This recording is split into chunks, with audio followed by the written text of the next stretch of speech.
Mheshimiwa Nixon Simon, mkuu wa wilaya ya Kibaha, lakini hapa ukiwawakilisha wakuu wa mikoa miwili, ukimwakilisha Mheshimiwa Charamira, mkuu wa mkoa wa Dar es Salaam, na hali kadhalika Mheshimiwa Abubakari Kunenge, mkuu wa mkoa wa Pwani.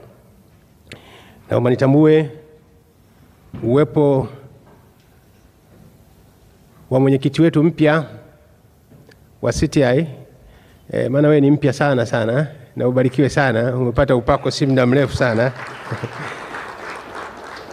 Nikushukuru sana ndugu yangu Sufiani, kwanza kwa nafasi hiyo kubwa, lakini kwa kazi kubwa unaendelea kuifanya. Nikushukuru sana mwenyekiti.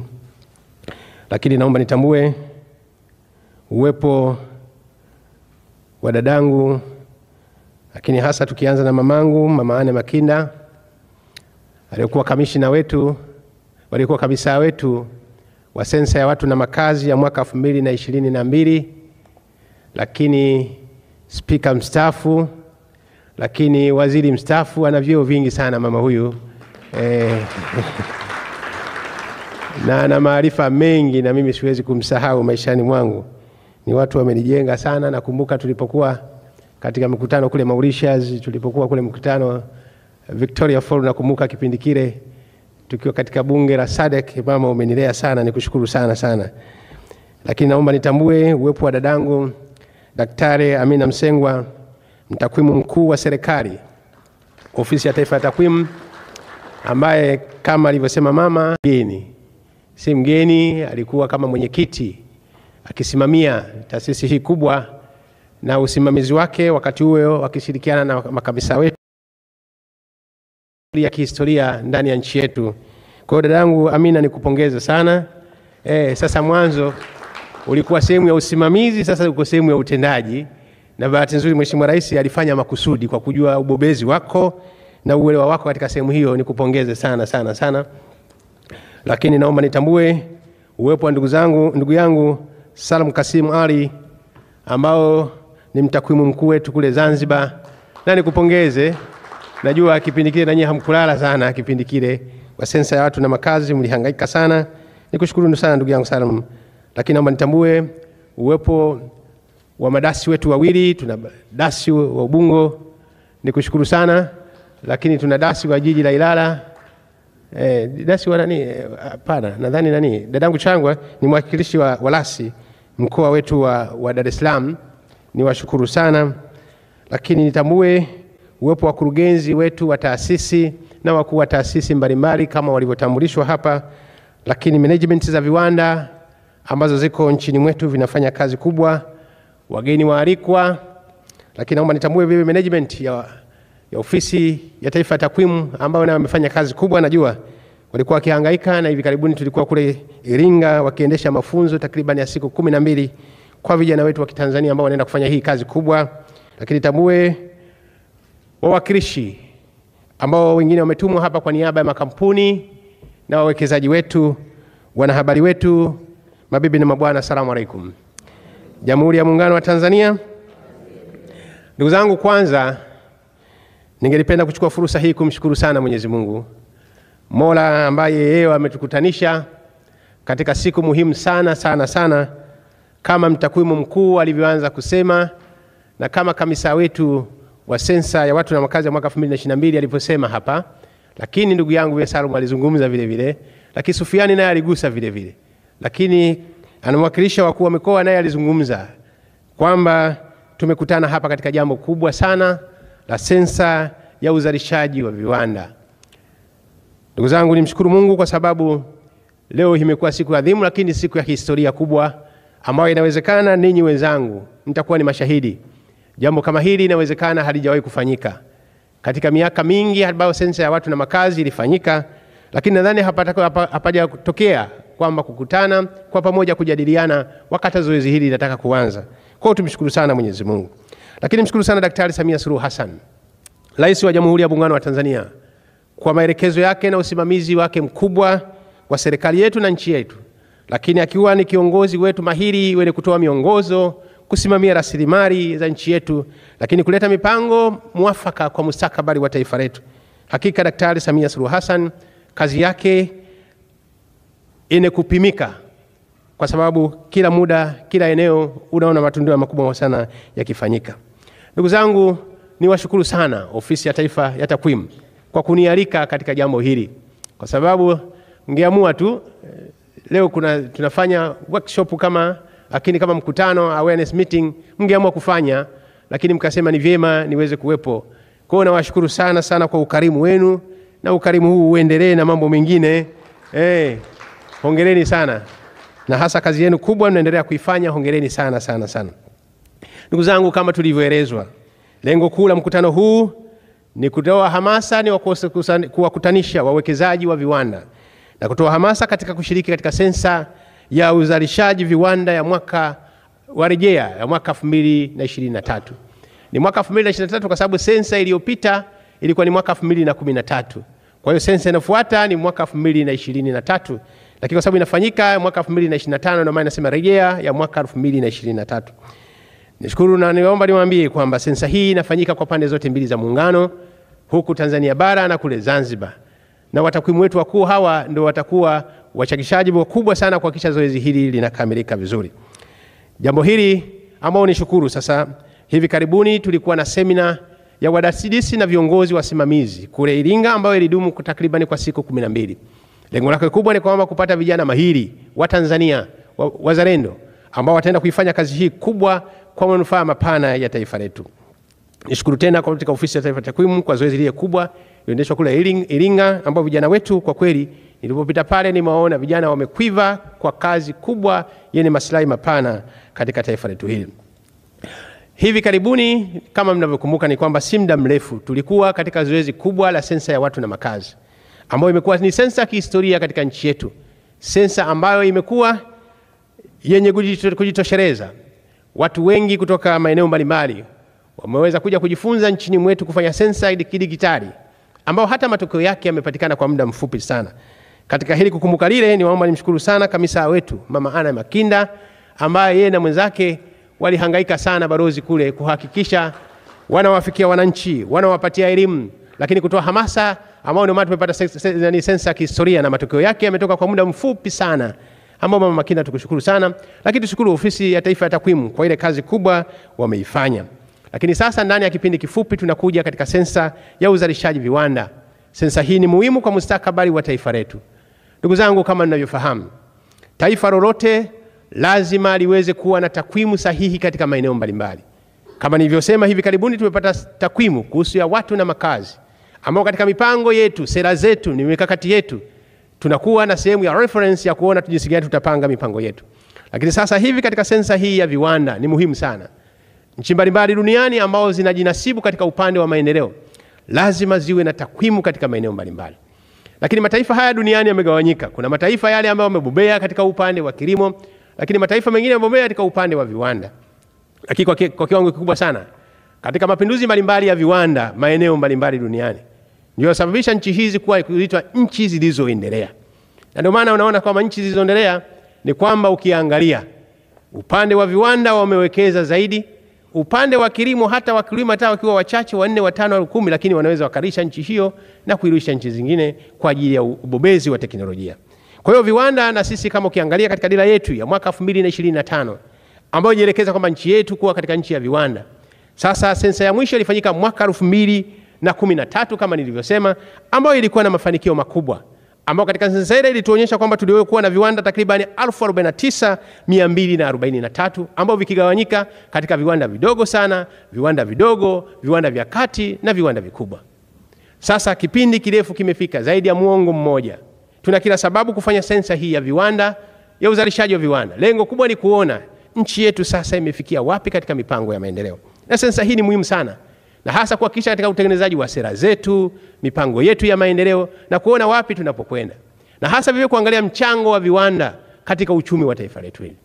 Kumbukeni, hivi karibuni takwimu zilizofanywa zinaonekana kwamba mchango wa viwanda ulikuwa takriban 7.8 mpaka 8%.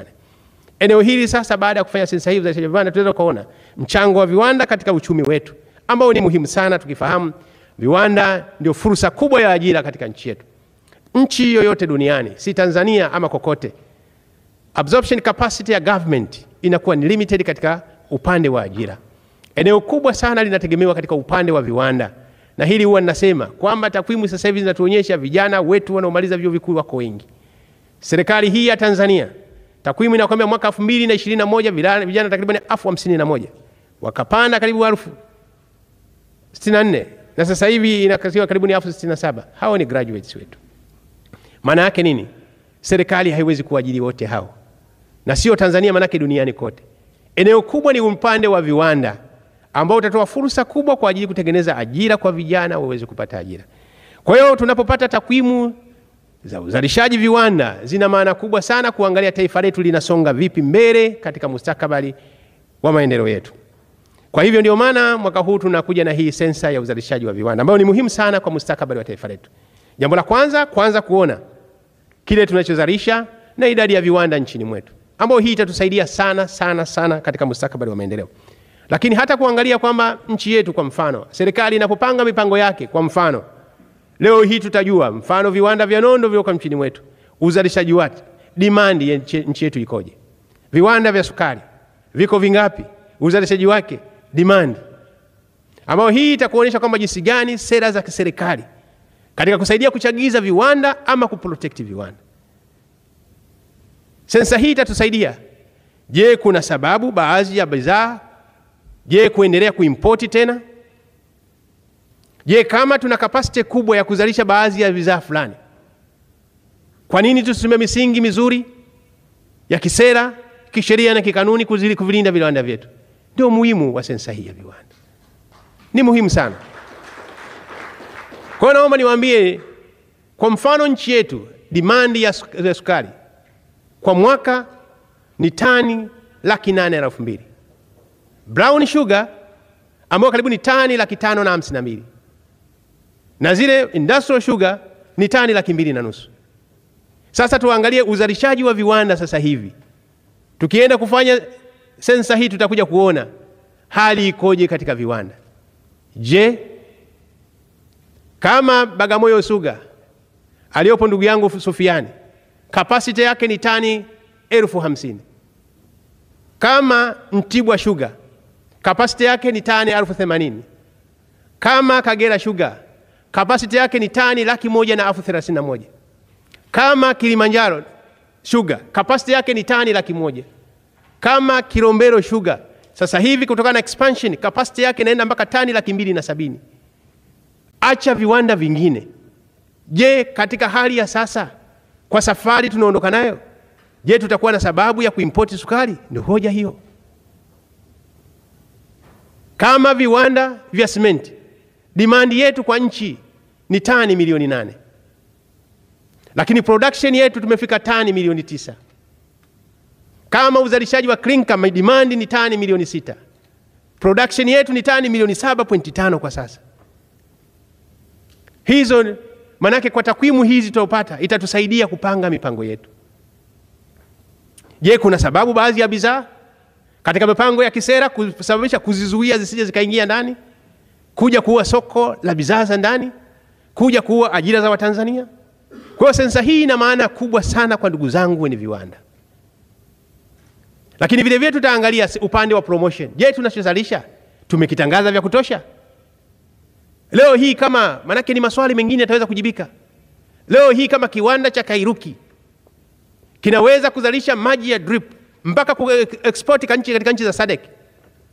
Je, Watanzania tunalijua hilo? Je, kwa nini bado tuna import maji?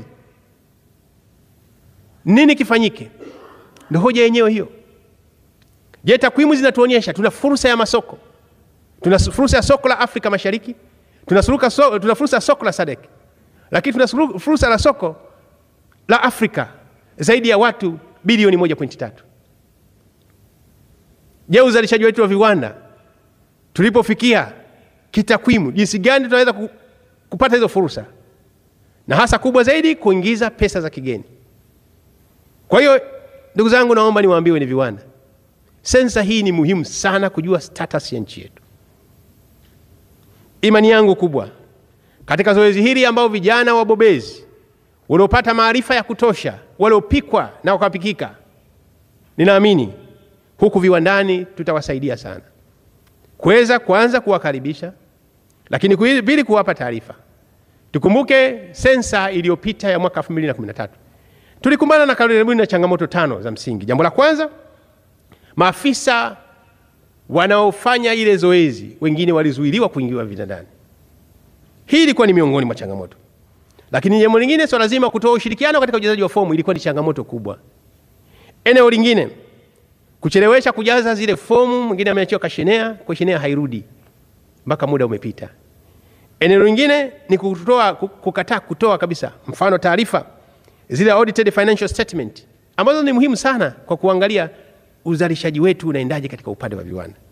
Na nyingine, kutoa taarifa zisizokuwa halisia.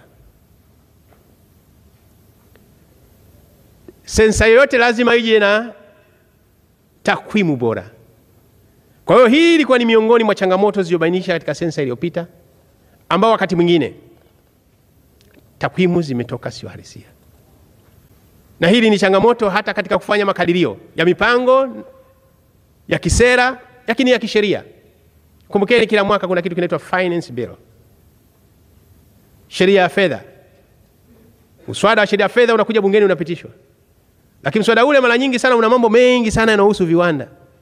Eza kuweka tozo zingine, kodi, kuzuia importation ya baadhi ya bidhaa, ama kuruhusu importation. Kwa hiyo yote inategemea kwamba status yetu ya nchi sasa hivi ikoje kwa maslahi mapana ya viwanda vyetu. Kwa hiyo niwaombe ndugu zangu, kwanza taarifa hizi kama nilivyosema ni takwimu mkuu. Hizi ni taarifa za siri. Na hakuna taarifa ya kiwanda kimoja tu kitachotolewa, hapana. Zitatolewa kwa ujumla wake, ya kuona jinsi gani uzalishaji wetu wa viwanda umefikia katika mwaka 2025 akirejea ya mwaka 2023. Kumbukeni, nchi yetu katika mipango thabiti ambayo sasa hivi imewekwa ya Daktari Samia Suluhu Hassan, tumeona kwamba uwekezaji ukienda kwa kasi sana. Takwimu hizi mwaka huu inawezekana tukaja takwimu nyingine tofauti kabisa ukilinganisha na ya mwaka 2013. Sababu uwekezaji mkubwa umetokea katika maeneo mbalimbali na hasa kuvutia uwekezaji, lakini swala zima kuimarisha miundombinu, mazingira wezeshi ya ujenzi wa viwanda. Leo hii kama alivyokuwa anasema mkuu wa wilaya, kazi kubwa iliyoendelea kufanyika katika nishati ya umeme. Capacity yetu ilikuwa takriban megawati 1690 tulikotoka. Leo hii grid ya taifa inasoma zaidi ya megawati 3440. Lakini kuna matarajio mwishoni mwa mwaka huu tutafika karibu megawati 4000. Maana yake ni kuwezesha viwanda vikaweza kufanya kazi vizuri. Hili ni jambo kubwa sana. Lakini swala zima la ujenzi wa miundombinu mingine wezeshi, kwa mfano miradi ya maji ambayo ni muhimu katika mstakabali wa viwanda vyetu. Tunashuhudia kazi kubwa ya ujenzi wa miradi miji 28, ambao miji hiyo inaenda katika maeneo ya mradi huo inaenda katika maeneo ya miji kwa ajili kusaidia viwanda na makazi ya watu yaweze kwenda vizuri. Hizi zote ni mazingira wezeshi. Lakini hata hivyo, kuhakikisha nchi yetu inafanya rejea mbalimbali ya kisheria na kikanuni ambazo zinakwamisha wafanya biashara na wenye viwanda. Ndio maana hivi karibuni Mheshimiwa Rais amelitunga tume maalum kwa ajili ya kufuatia masuala ya kodi yanayokwamisha wafanya biashara na wafanya viwanda. Hiyo yote ni dhamira ya Daktari Samia Suluhu Hassan.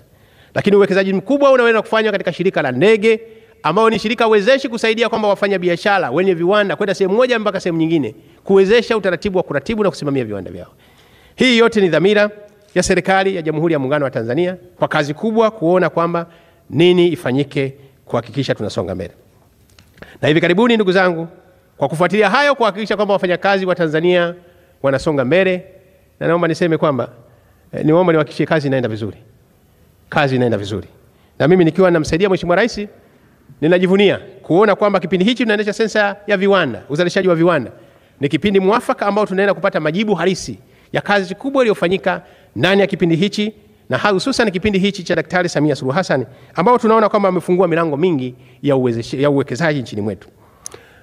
Ndugu wamiliki wa viwanda na washiriki wote wa mkutano huu, dhamira yake ilikuwa ni swala zima kufikishiana habari kwamba tuna jambo hili tunakuja kulifanya.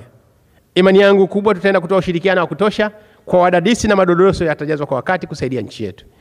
Niwaombe kila mmoja wetu tuchukue jambo hili ni kama jambo la taifa letu lote, kusaidia nchi yetu kupata mafanikio makubwa, na hasa kujua takwimu zitazosaidia katika mipango ya sera na mikakati mbalimbali ya kimaendeleo. Naamini huku tuna watu ambao tunawasimamia. Lengo kubwa ni kwamba tusaidie uwekezaji uweze kwenda mbele. Na hili ni jambo kubwa ambalo sisi tupewa dhamana, tumejidhatiti kuhakikisha kwamba tunasonga mbele. Niwahakikishie kupitia taasisi zenu za CTI, taasisi yenu ya TCCIA na zingine zote, tutapokea maoni yote na kuyafanyia kazi. Na hivi karibuni tuna kazi tunaendelea kuifanya kwa yale maoni mlioleta na changamoto ya container, na timu zetu za wataalamu ziko zinamalizia. Na hapa namuona dadangu Hawa. Yuko wapi Hawa? Waalafu, nimemuona hapa. Katika siku ile alikuwepo. Kazi inaendelea. Imani yetu tufike muda kuweza kuwasaidia wene viwanda, kwa sababu ndio sehemu muhimu kwanza ya kupata fursa ya kusanya kodi, lakini pili eneo muhimu kwa ajili ya kuhakikisha kwamba vijana wetu wanapata ajira na taifa linasonga mbele. Dhamira yetu kama nchi, na hasa kuhakikisha kwamba GDP yetu sasa hivi ni dola bilioni 80. Tuna kila sababu kupitia sekta ya viwanda kusonga mbele na kuifanya nchi hii iwe nchi kivutio sana kwa uwekezaji na kimaendeleo. Baada ya kusema haya, sasa niwashukuru sana ndugu zangu. Huu ndio ilikuwa dhamira ya mkutano huu wetu wa leo kwa ajili ya kupashana habari. Niwashukuru sana. Mungu ibariki Afrika, Mungu ibariki Tanzania, bariki sensa hii ya viwanda nchini Tanzania. Asante sana kwa kunisikiliza.